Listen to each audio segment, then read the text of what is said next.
Hey guys, what is going on? It's Fen here again. So today we're going to be doing a tutorial and we're going to be creating this, what you see in front of you. So it's basically the planet Earth, of course.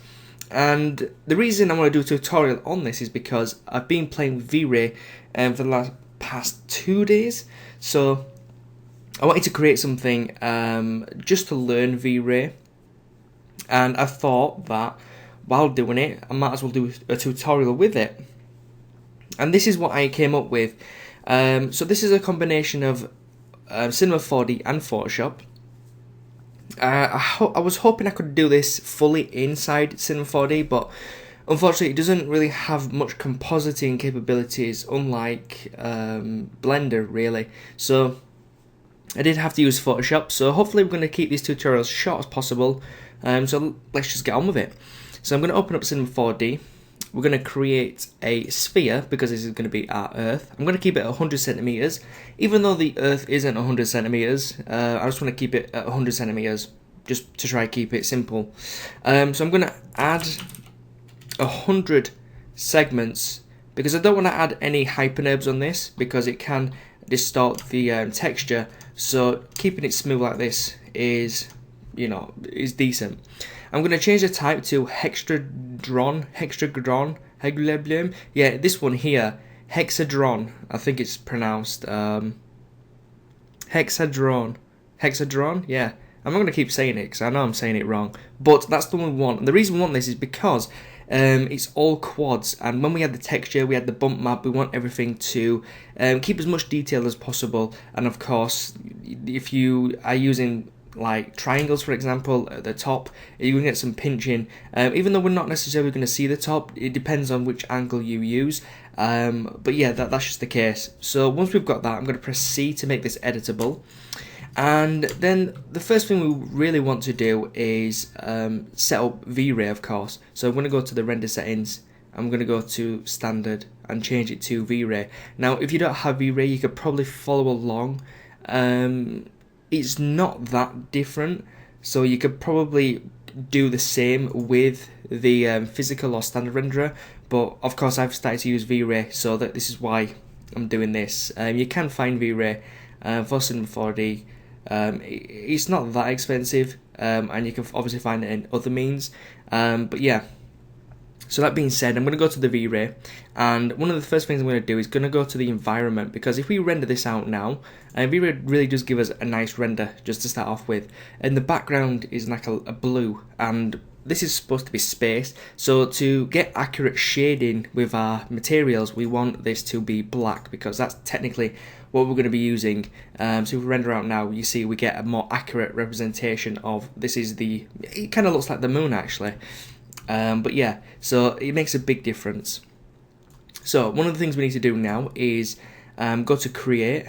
I'm going to go to shader, and we're going to create a V-Ray material, and we're going to make an advanced material. Now, one of the things to note is that V-Ray, it requires you to add tags to everything. So it's got its own special materials, it's got its own special tags. It's even got its own special plugins up here. And of course, when you right click on something, you've got V-Ray tags as well, so you've got camera dome, compositing, displacement, fur, lights, motion blur, physical camera, which we're going to be using as well, and V-Ray mesh exporter. So I'm going to duplicate this 3 times. I'm going to name the first one Earth, the second one will be named Clouds, and the third one will be named BG for background.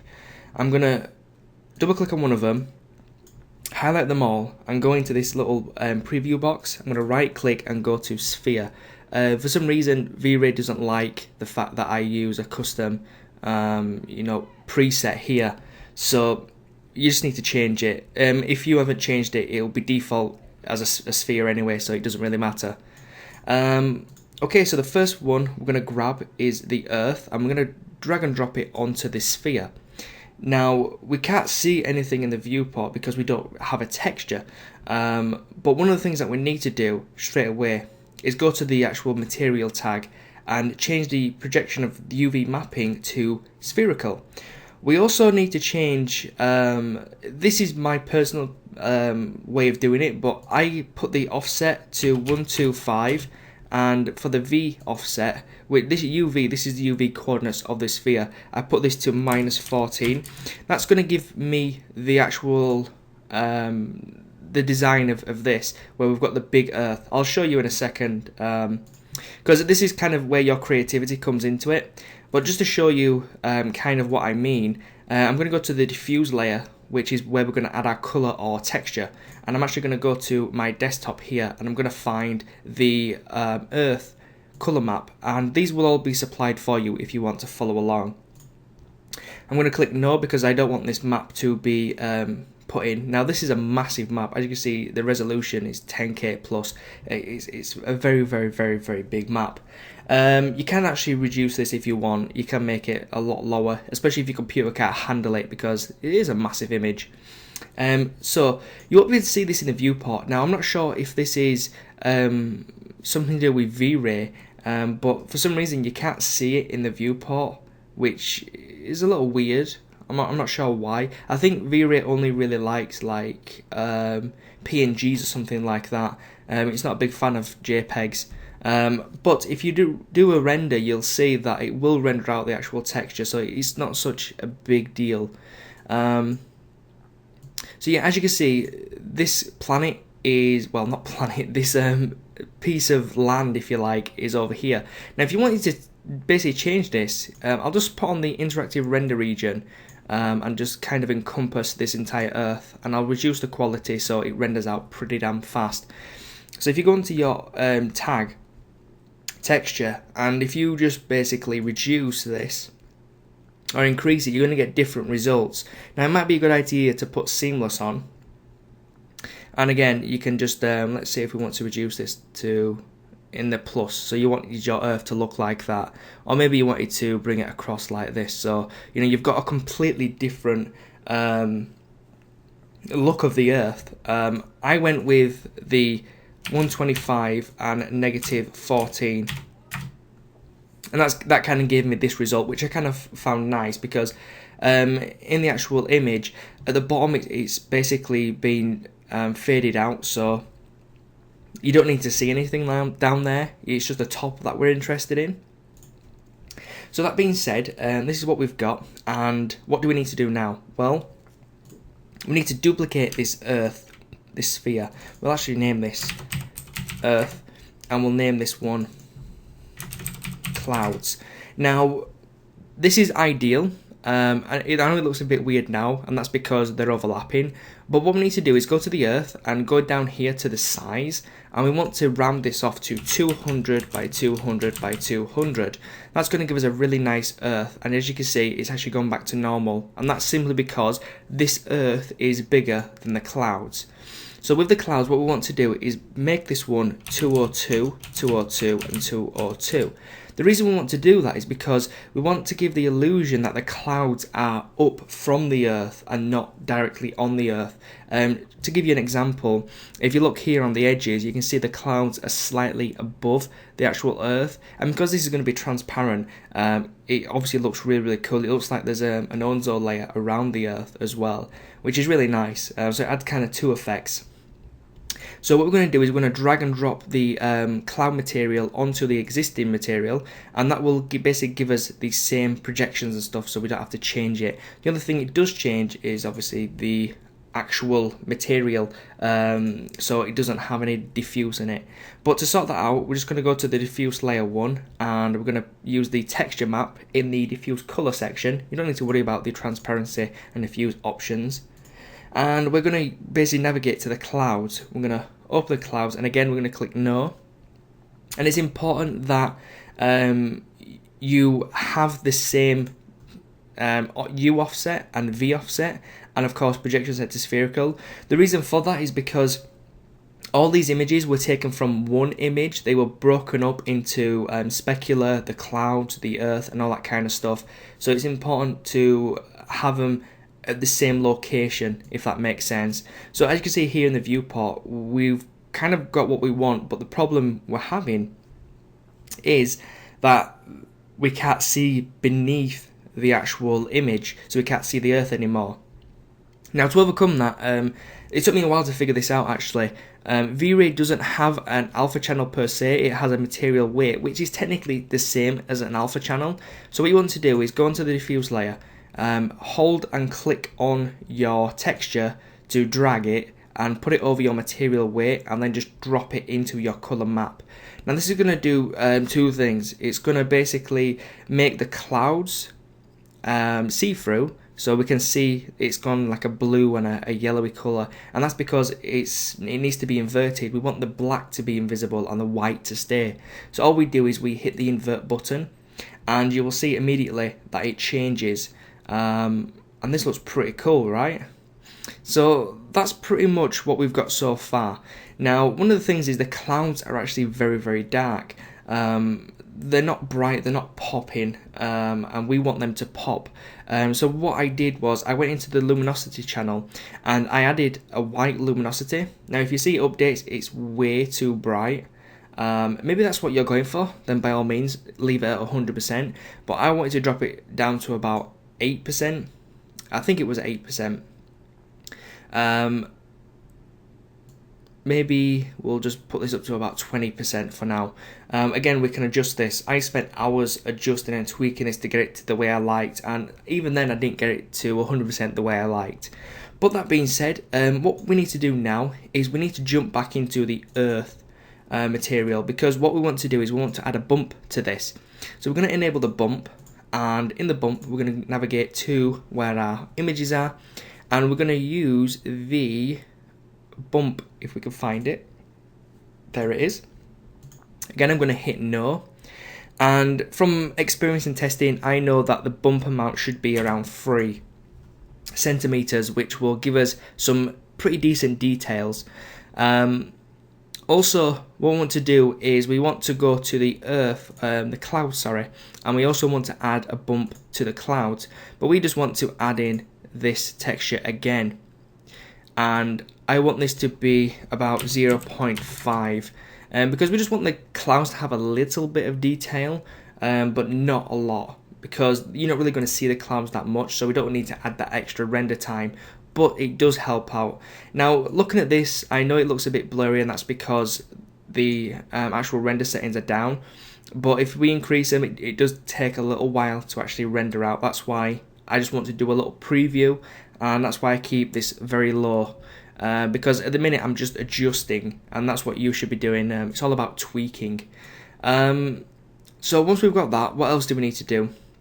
I'm going to go to the earth channel again, and I'm going to go into the diffuse layer, and I'm going to go onto the texture here, and I'm going to add a layer. Now if you go into the layer by clicking on it, your original UV, your original texture will be there.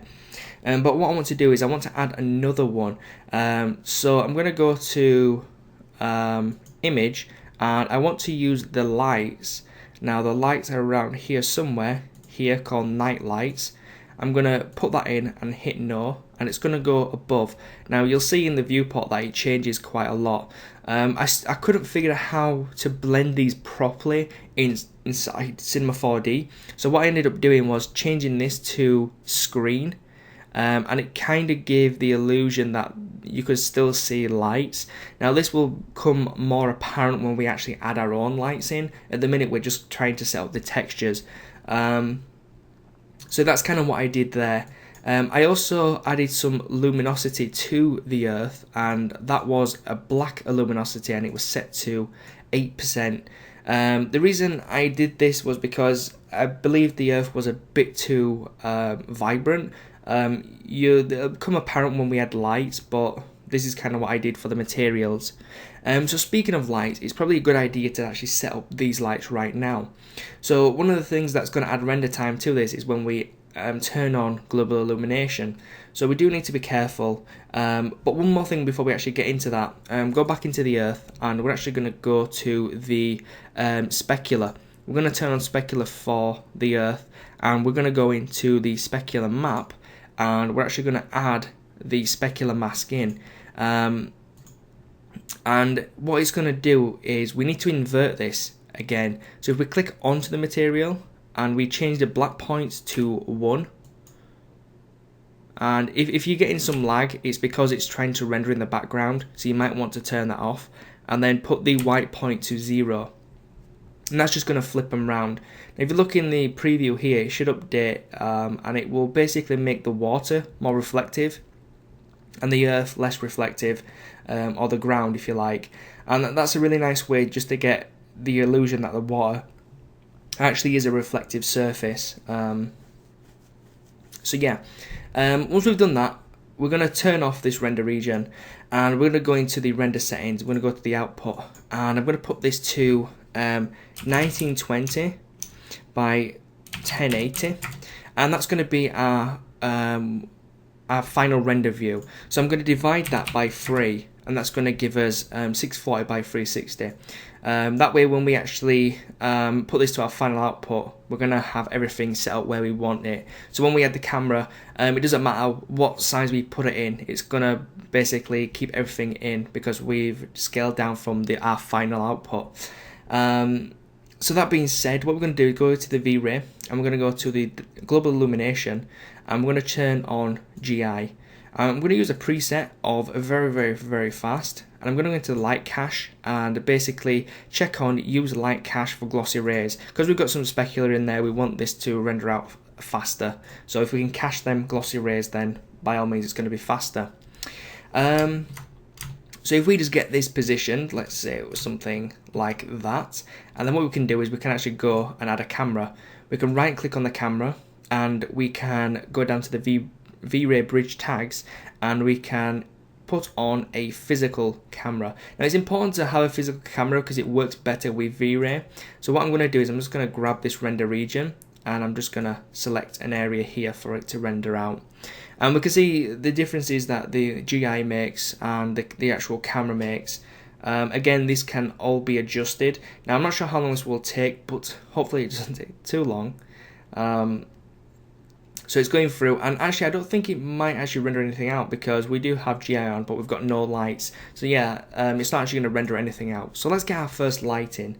We're going to go to the lights. We're going to use an area light. Now, first thing I'm going to do is right click on this, go to V-Ray bridge tags, and put on a V-Ray light. You need to have this tag on in order for the lights to function correctly.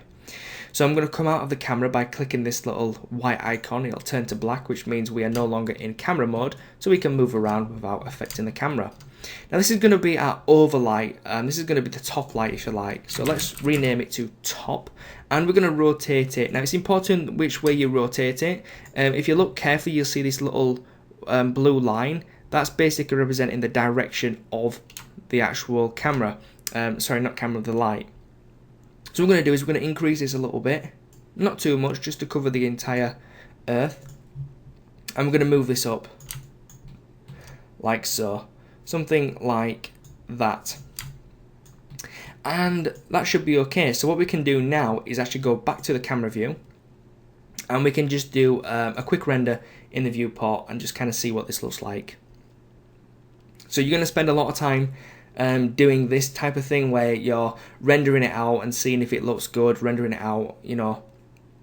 There's a lot of work that goes into it. So looking from this, I'm hoping that we're going to get some light in here, but I'm not sure why we're not actually seeing anything. So let's kind of just dive in and figure out why we're not seeing anything. So one of the reasons could be the light just isn't powerful enough. The other reason is our render settings could be completely messed up. So let's just have a look. So GI is on. The GI setting should be very fast, which it is. What else could there be that is affecting this?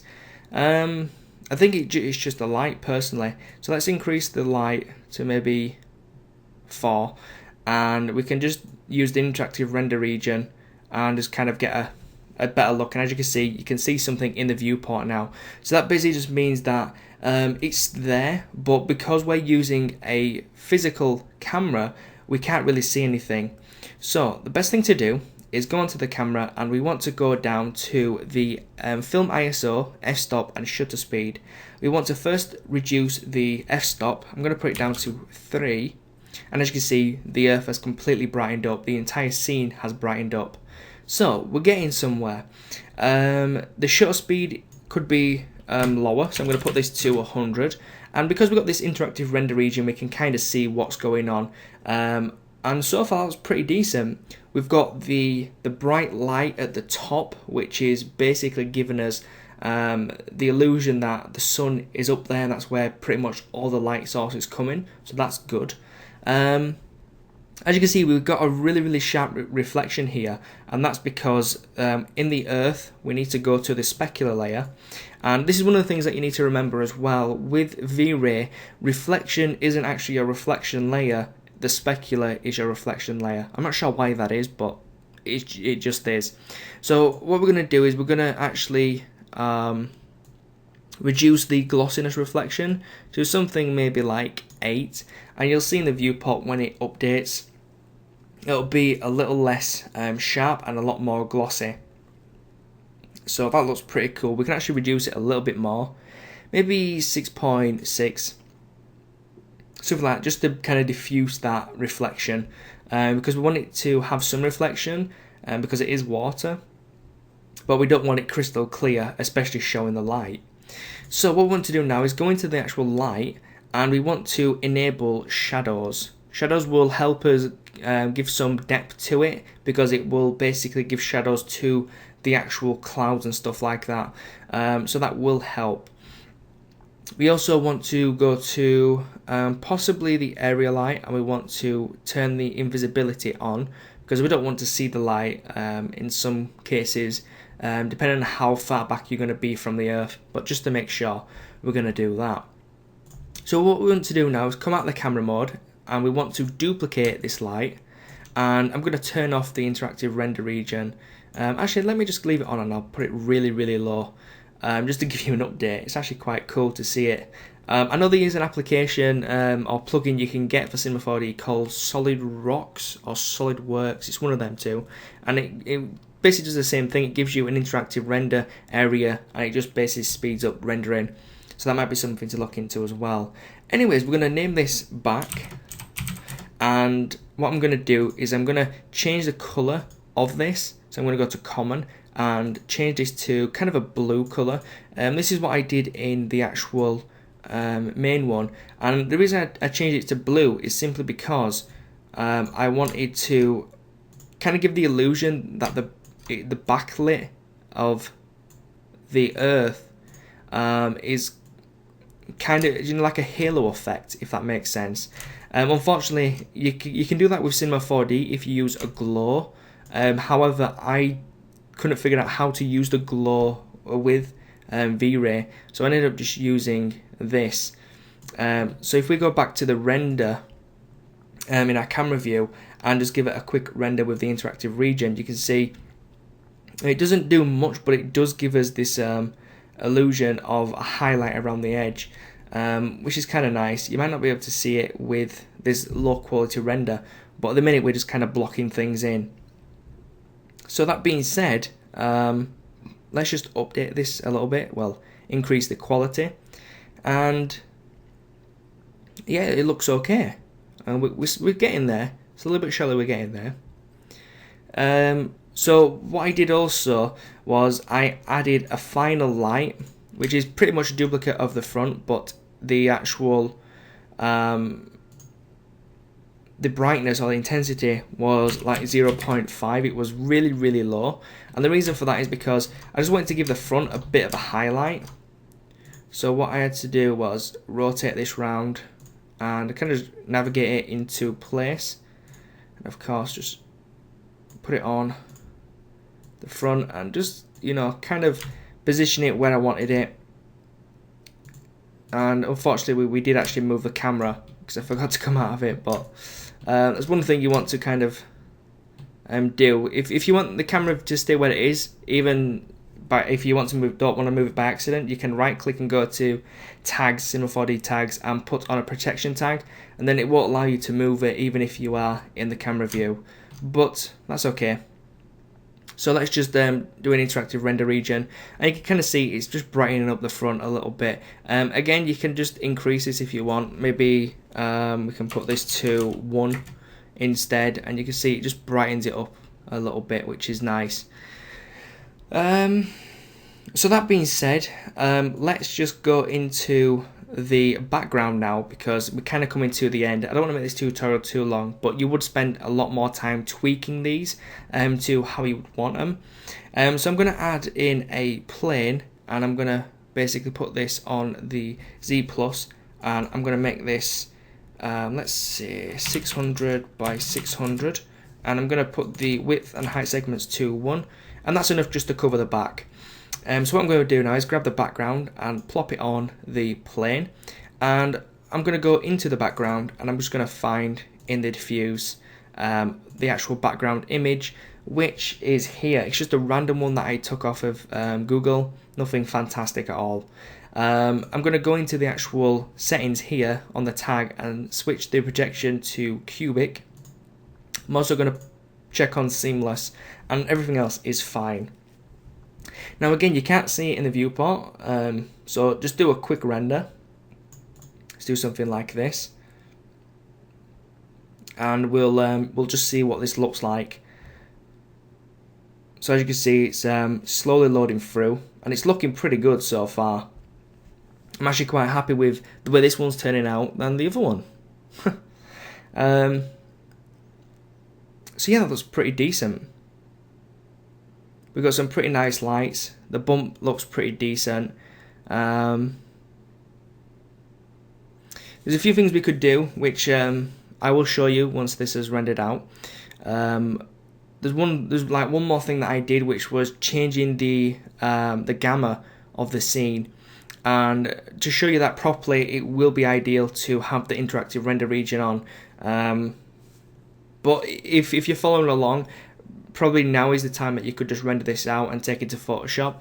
But if you still want to finish the tutorial, because I know this is quite long, it's what, 25 minutes, well 27 minutes now, so I'm trying to make this tutorial as short as possible, but there's so much to go through because I spent about seven hours actually finishing this over 2 days, so it did take quite a while. But yeah, so it looks pretty good. It's a little dark, so what we can do is we can actually go into the render settings, and we can go into the color mapping, because this is like the important feature here. So I'm going to turn on the interactive render region, and I want to keep it low.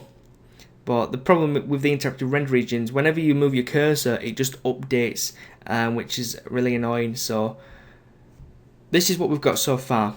So if we check on linear workflow, and we can kind of see what that will do to our scene, will it overblow the lights and darks, or will it just give us the same result? From here, it's given us a bit of the same result, which is nice, but this is where we're going to change a lot of this, which is in the gamma. So we're going to change the gamma to 2.2, and as you can see, the earth has brightened up tremendously. Maybe it's too much, so maybe you would want to actually reduce that, because as you can see, the center is very, very reflective, which isn't particularly what we want. So there's two things we can do there. We can reduce this down to maybe 1.8.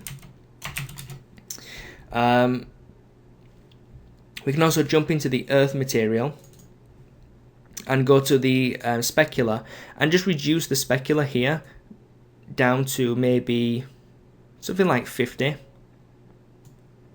And actually I think it's the opposite. We actually need to bring this up to about 90, 95, and that should get rid of a lot of it. Again, so let's just go maybe to 100. And that's a little bit too much, of course, so maybe 99. And I'm just looking in the viewport as it updates to what's ideal. Okay, so about 97% looks pretty good. And again, you can actually reduce the brightness as well if you need to. Yeah, so I think that will do. So about 78 brightness and 97% with the layer transparency. So once we've got that, again, you can adjust the darkness and light multiplier, but I think that looks actually pretty decent. So let's just say that's done, and we're happy with that. Again, I'm not saying it's done, but you know, if you want to spend more time, you can. So I'm going to save this on the desktop to tutorial test, and then What I'm going to do is I'm going to go into the render settings, the output, and crank this back up to 1920 and hit enter, and that will give us our HD. Turn off the interactive render, and what we can do now is just hit the render to picture viewer, and it's going to go through and actually render this out for us. And I'm not sure how long it should take about 4 or 5 minutes. So I'm just going to pause while it renders out, and then we will be back in Photoshop. So guys, the render is finished. It took about 5 minutes and 16 seconds. So there's a few noticeable things on here that I personally wouldn't be happy with. You've got some of the repeating background. Because the background texture was actually really small, we put it as seamless, so it's going to tile it as best as possible. So we've got a few repeating areas here. I had it on the other one that I did as well, but it turned out not to be such a big problem, because in Photoshop, the magic of Photoshop, we can adjust anything. So what we're going to do now is we've got our final render. It is in 1920, so it's massive. We're going to go to File, and we're going to go Save As. We're going to save this as whatever. It's going to be a TIFF, so I'll just say OK. And we're going to put this to Raw Render, because this is the raw render. If you're going to do CG and think that no matter what you do, you're not going to do any post-production on whatever you do, then you're sadly mistaken. Post-production is a very important part, and of course this is just giving a very vocal demonstration of that, actually, because you can see from what we have as a raw render right now to what we're going to have once we do a little bit of post-production. So first things first, in Photoshop we're going to double click on this layer to get rid of the unlock, and we're going to duplicate it. It's always good to duplicate your layer. And then what we're going to do with this is we're going to add some curves. Now the curves will just basically darken and lighten, just to give us this kind of very nice looking. I mean, just the curves alone make a massive difference. And of course, if you don't like it that much, you can actually reduce it. This is all your creativity. So what I normally do is I add a gradient map, and this gradient map will be a black and white. I will probably put it to something like soft light, or perhaps even overlay, depending on which one I want. Probably go overlay, and I'll reduce this drastically. That's just basically going to give us them fat highlights, and crushing them darks even more. It just brings everything out, which I really like. So I'm just going to reduce this a little bit more, and I'm going to do another one, so another gradient map, but this time I'm going to change the colors. I'm going to do something like let's see, from a purple to a blue, something like this, and maybe just adjust this purple a little bit to a bit of a darker blue. And then I'm going to change this to soft light, and the reason I did this is because I want the earth to pop. I want it to be slightly blue. If we just have a look at the differences, the blue really does make it pop, and it makes it just look a lot more earthy. Again, this is all down to just adjusting and getting everything right, so don't expect these numbers to be the exact same as yours. So once we've got them, what else is there to do? Well, one of the most important things is to give that glow around the earth. So I'm going to go to my Marquee selection, and I'm going to use the elliptical one, which is technically the circle, and I'm going to drag out and hold shift to constrain it to a perfect circle. And then I'm going to use my thumb on the keyboard to press the space bar down, and it allows me to move it around. So what I'm trying to do is match it up to the actual earth. So holding down the space bar to move, and then dragging out slightly, and something around there would be nice. It's not perfect, but it's close. So I'm going to make a new layer, and I'm going to fill this in with any colour. In this instance it happens to be black. And then what I'm going to do is I'm going to go to select, and I'm going to go to select, and I'm going to contract this, which means bring it in slightly. I'm going to bring it in by maybe 5 pixels, and then I'm going to hit delete on the keyboard. That's going to give us this very thin ring around the earth. Now I'm going to double click this and add a layer style to it. It's going to be a colour. I'm going to give this a nice blue colour. Now I'm going to duplicate this layer. I'm going to duplicate it just twice, so we've got 2 of these. And on the first one, I'm going to go to Filter, Blur, Gaussian Blur, and I'm going to blur it about 14 to 18 pixels, somewhere around there. The goal is to kind of get this this highlight, if you like, around. And then for the darker one here, we're going to do the exact same. So Filter, Blur, Gaussian Blur, and we're going to reduce it because we want this to be kind of the big highlight. And once we've got that, we're going to drag these under all our layer styles. It's going to basically adjust the color a little bit. And we want to just adjust these because they look a bit bright right now. So I'm going to bring these down just because I want them to be subtle. Something like that. And that's kind of our glow around the earth, if you like. So one of the main things that is going to bring this together, that's going to make it look absolutely sexy, is by adding the darkness at the bottom. So again, I'm going to create a new layer. I'm going to do the exact same thing, hold down shift, drag, and just kind of line this up on the earth. This one doesn't have to be exact, it can actually be a little bit smaller because what we're going to do. So something like that. And I'm going to, before I fill this in with black, I'm going to go to Select, Modify, and Feather. I'm going to feather this about 60 pixels. And then I'm going to fill this in. And it's going to give us this kind of look here where it's faded out to the edges. Now, you're going to have to adjust this a little bit because when we bring this down, you'll see we're going to have a harsh edge here. So just grab the erase brush and just kind of get rid of these edges. I'm going to put the opacity back to 100 and just kind of get rid of this edge. And then what we're going to do is we're going to reduce this opacity down to about 50%. And I'm going to duplicate this with Ctrl J, and then I'm going to bring it down slightly.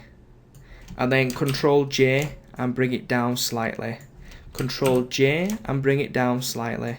Ctrl J and bring it down slightly.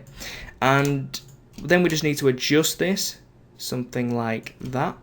And you basically, all you're doing is you're just adjusting this. So I'm going to grab all these and use Ctrl E to combine them. Then I'm going to Ctrl J this again. And then I'm going to reduce the opacity on this. So the look we're trying to get here is the top is going to be very bright, and as it comes down to the edges, it's actually going to fade off. So I think that looks pretty decent. I'm going to grab both of these and just move them down slightly. And I'm going to Ctrl E to combine them again. Then I'm going to use another Ctrl J and another Ctrl J. So I'm kind of determining how much I want these to show on the edges. So once I'm happy with it, I'm going to select them all again and Ctrl E. So we just have one layer. So technically, all we technically have is that. It looks weird like that, but once you add in everything else, it looks pretty good. So I'm going to drag it underneath because it's going to crush down some of the blacks from these, which is what we want. And you know, from there, you pretty much can do whatever you want. So that's like the final one. So what I did is I made a new blank layer. I went up to the image and I went to apply image and I said okay. That's just going to give us one image all combined. I'm going to Ctrl J that. On the top layer, I'm going to go to filter. I'm going to go to sharpen. I'm going to go to unsharpen mask. I'm going to use these values here. I think they're default, so 50 by 1 by 0. I'm going to hit OK. Then I'm going to use Ctrl F to actually duplicate that a second time. And then I'm going to do it one more time to get some really nice sharp details, and then I'm just going to reduce the opacity on this to something like 70. So just turning this on and off, you can see there's a massive difference in detail, and it really does make a big difference. So I'm going to reduce this a little bit more, something like that.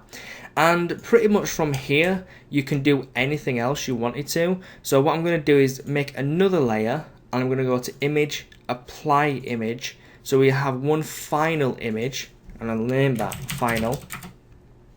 and then you can add your text. But what I did on this is I actually went to the patch tool, and I highlighted around the areas that I didn't like, and I just changed them, ones that I felt like were duplicating over and over, like areas here and maybe here, and that's pretty much it.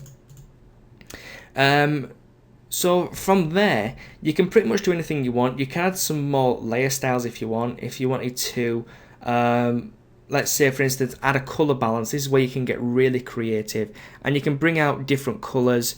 You can make it look a little bit more greeny if you want, or a bit more purpley, or you can even make it a lot more bluer. And of course, these don't have to be exact. You can go to the highlights and turn the highlights into a very blue, and just kind of adjust them to your liking. And then, you know, if you think it's a little bit too much, it doesn't look really realistic, you can also just bring down the opacity. Even if you bring it down to something like, you know, 10 to 15%, the differences are there, and they do make a difference. So maybe you don't want this colour, but that one looks a lot better. So don't be afraid to actually just experiment. You can add some lens flares in here and just kind of go crazy with adding different things. You can even add a meteor in here, maybe a spaceship or something like that, and just go a little bit crazy. But I mean, that is pretty much the final thing. So of course, just save it. I'm going to save it as a PSD and save it to the desktop. And then all I did was I added in some planet Earth. Now you can see I've got a lot more of my Earth exposed than in this one, but you're not going to recreate something over and over. And that's one of the reasons why I was reluctant to do this tutorial, because I spent so much time actually just messing around different things. It's very hard to recreate it. And that's why, even though we did try to recreate it, it's a little different. You don't have as much, you know, glow around the edges and stuff like that. That's because I added like different effects in and stuff like that. But overall, it looks pretty good, and this one looks pretty good as well. So that's pretty much the tutorial. I hope you guys could follow along. I know this tutorial was I wouldn't necessarily say rushed, but it was pretty fast. That's because I wanted to try keep it as short as possible. But in terms of tutorials, let me know what you guys think. Do you want the tutorials, especially if it's something like this, like quite a long tutorial, do you want it in 2 parts, or would you rather just watch it in one long video? You know, what kind of tutorials do you guys want to see? Do you want to see quick tutorials?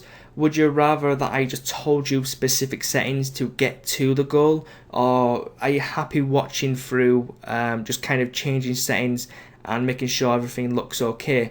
Your opinion on this is obviously important, because at the end of the day, it's you and the subscribers who are going to be learning from me. So if I can teach you in a better way, then by all means, please tell me. If you would rather see them in shorter, multiple parts, then by all means say that. If you prefer to see long videos, then again, say that.